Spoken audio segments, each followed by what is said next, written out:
big question again is a lot of the critics of the government you worked in, the cabinet you worked in. I'm very certain that is not the first time you will hear about corruption in that government. Of course. I mean, think of it.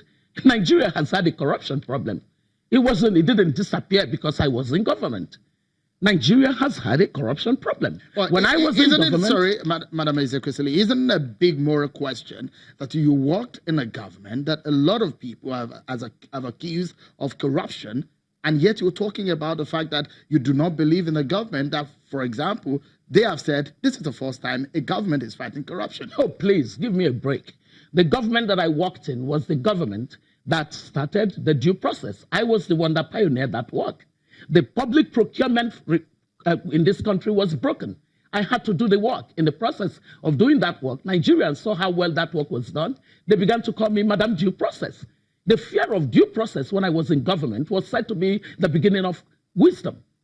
We did the work of NEITI, Nigeria Extractive Industries Transparency Initiative. It was my work. I got it done together with a team. You talk about what we did in the mineral sector, where I simply took a law that gave the minister so much powers to determine life and death in the sector and took away the powers of the minister and put it in a system known as the mining cadastral system to enable you get your license for mining without you were not able to fix the minister. Steel company. No, that's your power sector issue. No, right? When you were in minerals. When I was in minerals, that Ajaokuta Power Steel was under the Ministry of Power and Steel. Do you understand that now? Absolutely. Good. And then in education, looking at the issues in education and seeing that people often said that it was budget that was the issue in education, but getting to the root of it and saying that we had a dysfunction. And that if you funded a dysfunction well, you weren't going to get any result. You were going to get a well-funded dysfunctionality. And then looking at all of the things we did, I negotiated together with the United States a compact on governance and transparency as part of the G7 meetings that they hosted. So in terms of the work that I did in government, it was a demonstration of the fact that I knew that corruption was a danger to our society and that we needed to tackle it. So if I was tackling corruption in a government, within a country that was suffering and continues to suffer from systemic corruption, would you then say that I have no basis to... You discovered a lot of corruption in that government, isn't it? Of course, there was corruption in the government, but the issue was that government tackling it? It was tackling it. The work that I was doing... Is this government tackling corruption? Well, it says it is. And one of the things that worries me is the fact that it has narrowed the tackling of corruption to the work of the EFCC, which they often themselves undermine. Let me quickly take you to one thing that was very sensational when you said it, and it's the fact that you wanted to boot out Butiko, and you said that the APC and the PDP have only one candidate called Butiko. Yes. You have what it takes to put these two men out of the race? Of course. All I need is to have the Nigerian people say they are totally fed up with the political class that only cares about the political class. Look, we're talking about a political class that has its record well laid out for it.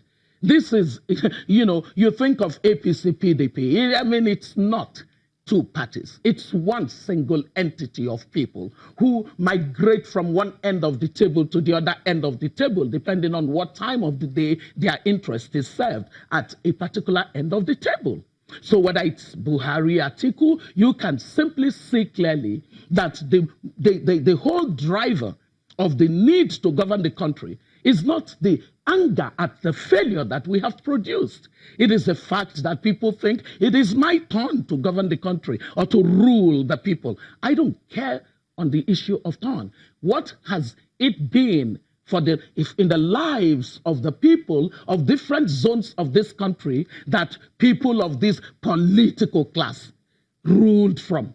What difference has it made? You go to some of the parts of the country where we have produced so-called leaders And you end up saying to yourself, what's this zoning thing about? Poverty does not care for your zone. It just takes away your dignity. And I am interested in tackling poverty. I want to govern in a way that we can lift at least 81 or 80, more than 80 million Nigerians out of poverty. Okay, quickly, I have two more questions for you. And is the issue of restructuring. There's been a lot of mouthing about this. And so, are you interested in restructuring Nigeria? We suffer a serious structural imbalance in our country.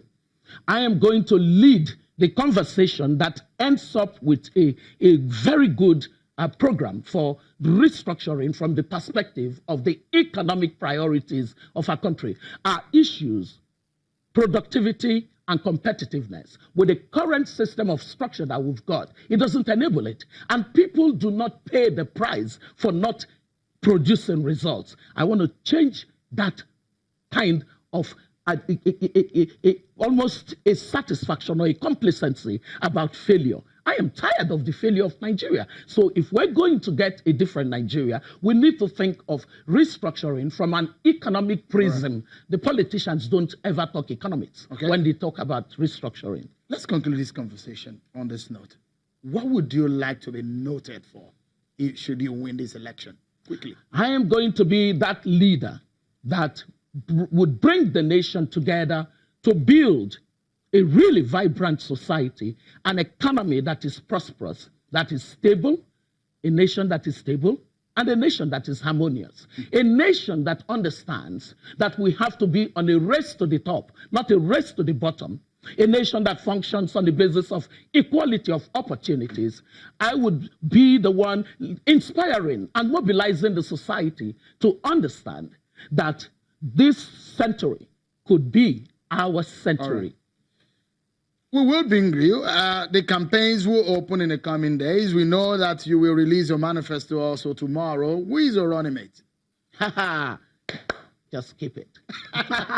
All right, then. Dr. Ezekwesili, the presidential candidate of the ACPN. We will have more conversation about a whole lot of issues, but we'll keep them till that time when campaigns are open. Thank you so much for coming on the program. Thank you.